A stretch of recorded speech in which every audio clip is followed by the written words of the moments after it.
Hi, I'm Kat and welcome back to my channel, Rising from the Illness. This week I'm going to be talking all about my life before my illness really took over. Now, don't forget, if you are liking these videos, then please don't forget to subscribe, hit that notification bell, and also give me a big thumbs up. That would be amazing. Let's get into it.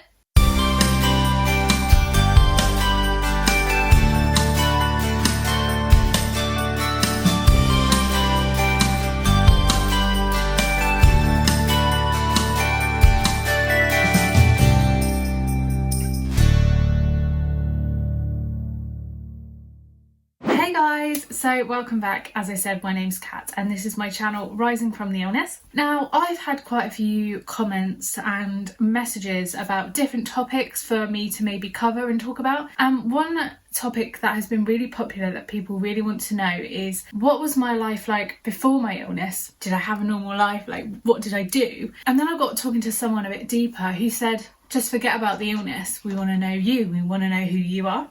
That really touched me. That was really like, oh, even though my social media is my illness, people still want to look past the illness and see me. Yeah, that really touched me. So thank you so much to everyone for your messages and anyone who suggested that. It kind of really got me thinking. I know myself, I do this all the time. And I know people with chronic illnesses do. We always say that we don't want our illnesses to define us. We don't want to become our illness. We don't want them to control our lives. But the truth is, it does. It does become your life. It has become my life. It's taken away a lot of what I was and who I was and who I knew. It does define me, but I think now I let it define me in a good way. And I'm so much more happier in my skin now that I've accepted it. And I say, like, I'm not gonna lie, it's horrible. It literally has taken over my life. It's taken my freedom, it's taken my independence, it's taken my health, like it's taken so many things away from me. I can't say to you like, oh, I don't let it control my life, because it does control my life. It does control what I can and can't do. That's just how it is. But I guess it doesn't control me in the fact that it doesn't make me miserable anymore. Sometimes it does. But it doesn't control that anymore, because I control it. I make sure that it doesn't ruin the life that I still have, if that makes sense. So, sorry if I'm waffling. So really going back, what I wanted to try and do was just talk to you about my life and not really mention the illness, because I think by now, even watching my videos, even if you haven't listened to my podcast, you'll kind of know that there was a point in my life where it massively blew up, and since that point I've been very poorly. So I think we've kind of like established that that's the case. So I wanted really just to go back to talk about my life and my dreams and things that I achieved without the illness. So I apologise if the illness does come up a little bit, because it's just a part of my life. But I'm going to try and not focus on that and just basically give you a little bit of an insight into me. And if I've got a few pictures, I'll put them up just so you can have a look and see what I used to do and who I used to be. Even though I'm the same person now, it's just I've just got a different way of life now. From a very, very young age, I've always been about singing, theatre, being on the stage, always. My dad, who sadly passed away a few years ago, he was a musician in a band and he was amazing. So I grew up going to his gigs, and on a Saturday we'd be told to have a nap in the afternoon so that we'd be awake for later on, because we were going to go and see Daddy and his band, and it was just amazing. I loved it. At that time there was very strict rules about children being on the dance floor and things, so we used to literally, like, on the edge of the dance floor, like, kind of shuffle. It was amazing. I loved it. Like, that was my life. I grew up with that. I grew up with music, and of course that's what I wanted to do when I was older. I wanted to sing and be like my dad, which I did, which was amazing. I was in a few performance groups, choirs, that kind of thing. You know, I just love being on stage.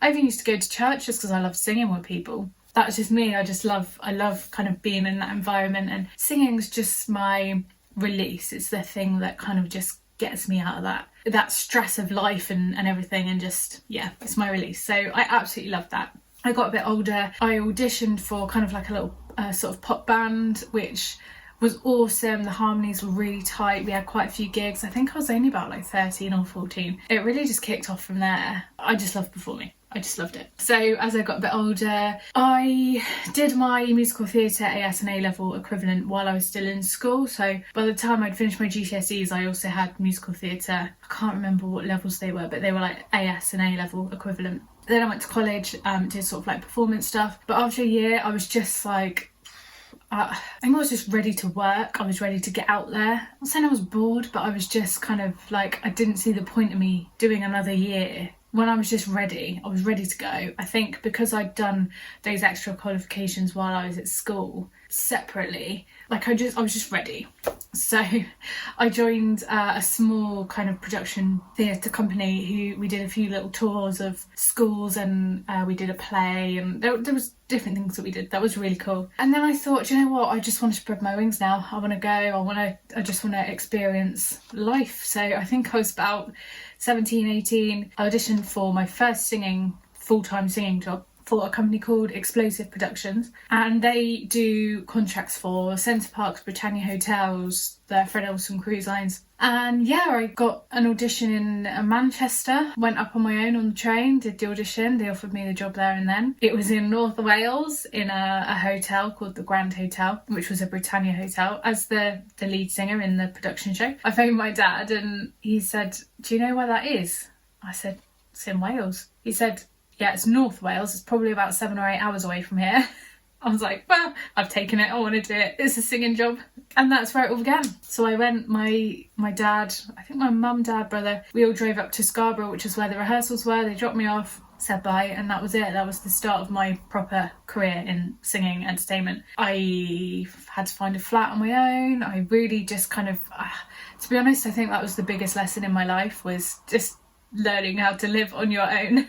But it was amazing. I loved it. We did shows, I think nearly every night we did shows. I built my own cabaret, which was my own solo show. I really just learned all the basis and the fundamentals of what I needed to become a professional singer and entertainer. And yeah, I had a blast, and I absolutely loved that first job. So after my first sort of real contract, I'd really caught the bug for it, and I just wanted to carry on. So I auditioned more. I then got a job for Park Dean and the holiday parks, which was honestly like the best few years. It was just brilliant. I got to do so much. I got to sing in the shows, I got to dance, I got to work with kids. It was just brilliant. I made some amazing friends. I did quite a few different parks. I also worked on a show park, which was more of the like big production shows. I then got to tour my own cabaret, which was just brill. I absolutely loved it, and I was just doing what I loved. It was just like my dream. I loved it. I absolutely loved it. Do you know what? I probably would have just stayed there if I hadn't seen the audition for Disney, because I was happy there. I was happy just like, you know, living in different places in the UK, seeing some really cool things and just singing and doing what I loved. But I saw this audition for Disney. Actually, I think it was my dad who saw it and sent it to me, and I thought, oh, I'm gonna have to apply just to see. I didn't think I'd get a job with them because it's Disney, but you know, I applied, and thankfully, because I'd already done those few years before, that gave me enough experience to actually get an audition, because they don't give you an audition without a couple of years experience. So I was really grateful for that I'd kind of already done what I'd done. So I got an audition, it came through. I had so much to learn. I had scripts to learn. There was a lot of elements to the audition. I had to do, I think, a pirate script, a Toy Story script. I had to learn a dance. I think it was like a Hannah Montana dance or something. I then had to put a piece together about myself, my life. Yeah, it was pretty intense. So I got offered a job, and I was doing all the children's kind of shows and programs. So I got so many scripts to learn, and it was just such a like new experience for me, because I was more predominantly a singer and this was more acting, but I absolutely loved it. I had such a ball doing it, and I met some amazing people, and we kind of had the freedom to sort of improvise a bit, which was just amazing. I had the best time there.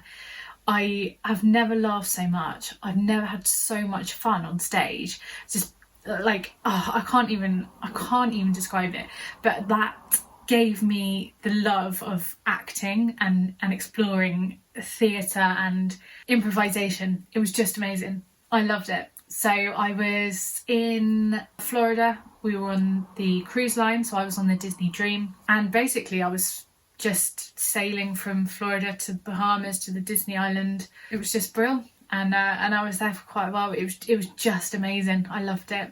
And then I got offered an opportunity back at home, and I felt like I kind of wanted to just grow some roots, really, just settle down a little bit. I was getting older. I mean, I'm not old now, but you know, I've always been a home girl, and I always knew that I'd go, but I always knew I'd come back. It just felt like it was time to come home, settle down, and just kind of grow some roots. So I then took another contract back with Park Dean in the UK, but then decided that actually I just didn't want to be working for a company anymore. I wanted my freedom. I wanted more than one day off a week. I just wanted a bit of kind of control over my own life. So I decided to set up my own business, my own entertainment business, and that's what I did. So I came back to Salisbury. I basically just started building this business with everything that I knew. I got together with an amazing friend of mine who's a DJ in London. He really helped get me set up,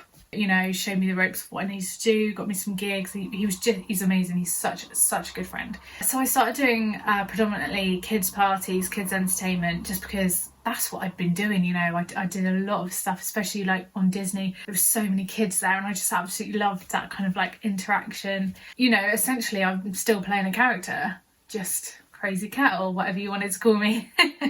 So I started with the children's parties, and then people started asking me, you know, like if we did discos, if we did music nights, and I was like, well, do you know what? I can do all of that. I can sing, I could do quizzes if they wanted, I can do any kind of entertainment, game shows. It didn't matter, because that's like the knowledge that I'd grown. So that's what I did, and it just got bigger and bigger and bigger, and then I had to start hiring and paying other people to work for me as well, because I just couldn't cover all the gigs on my own. I must say, I didn't do it all on my own. My husband at the time was also an entertainer, so, you know, him and I did it together. I'm not going to take all the credit.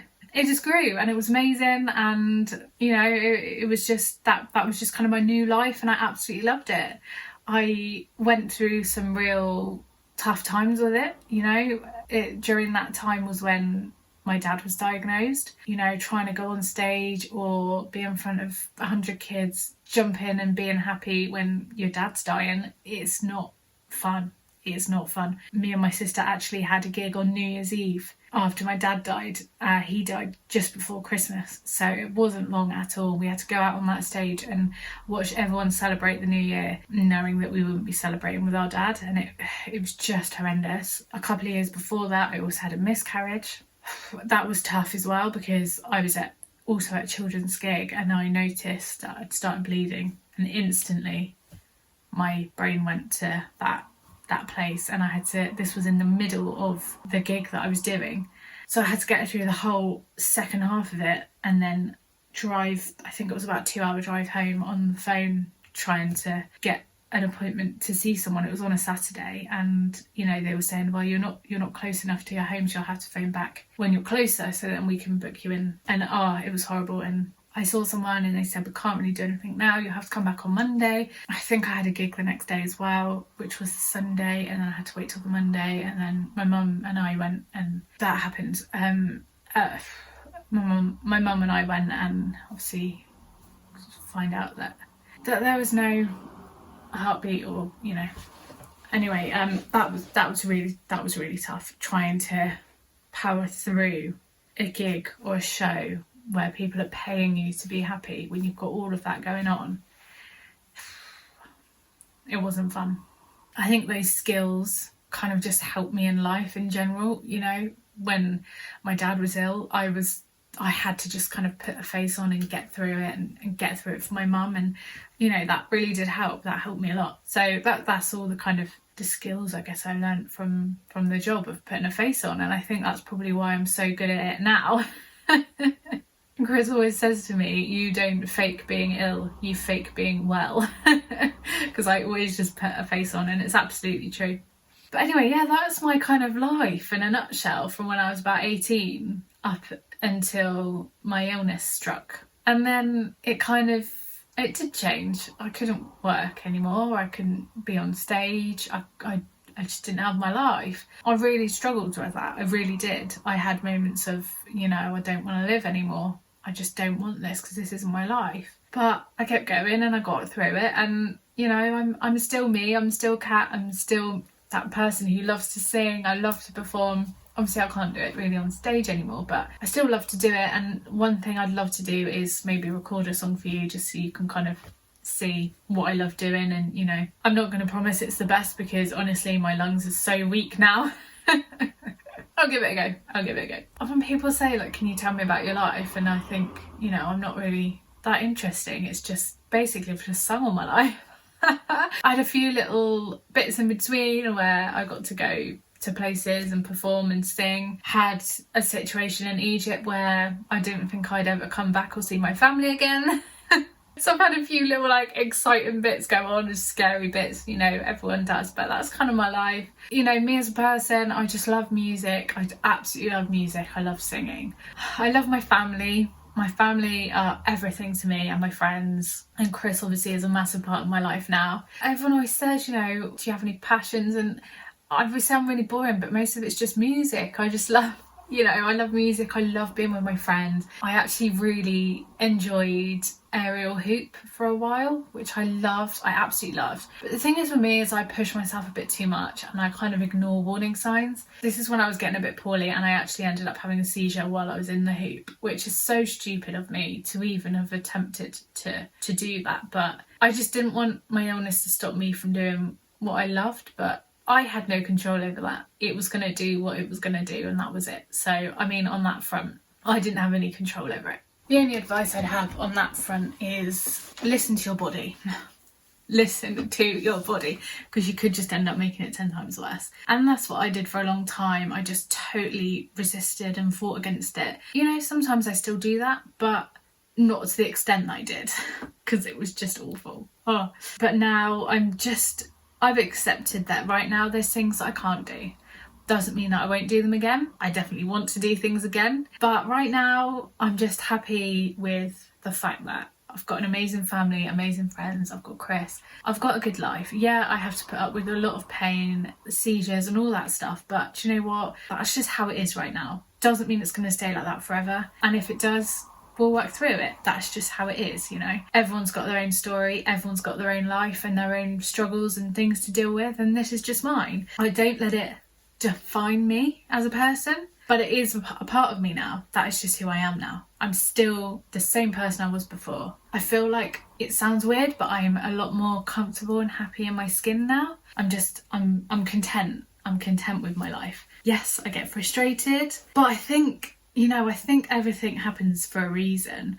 And I'm not saying that I'm meant to be ill, that's not what I'm saying. But the fact that I was so young when I started working in the industry I wanted to work in, the fact that I managed to travel and do everything I wanted to do and have my dream job at Disney before my illness struck, that was definitely meant to happen that way. If it didn't, and I got like this before I had a chance to do anything, I'd be really annoyed. I'd be really fuming, like what? Like all my plans are gone. But the fact that I've actually had that chance to experience that life and I lived it and I loved it, this is just the next chapter. And I'm not saying that illness was meant for me, because I don't believe that. It's just part of my life and I'm not going to let it affect my quality of life or how I live. Like I said, it's always going to be there. Yes, it is going to control my life in a certain extent and I am going to have to adapt, but I don't have to be miserable. And I think I've learned that now. None of us have to be miserable. But yeah, that's kind of my life. I hope that helps a little bit. I hope I didn't talk too much about the illness, or, you know, I hope you kind of got a glimpse of what I did before and what I love and what I'm happy about. Like I said, I'm not really that interesting, to be honest. It's nice for you guys to actually know me without the illness being at the forefront.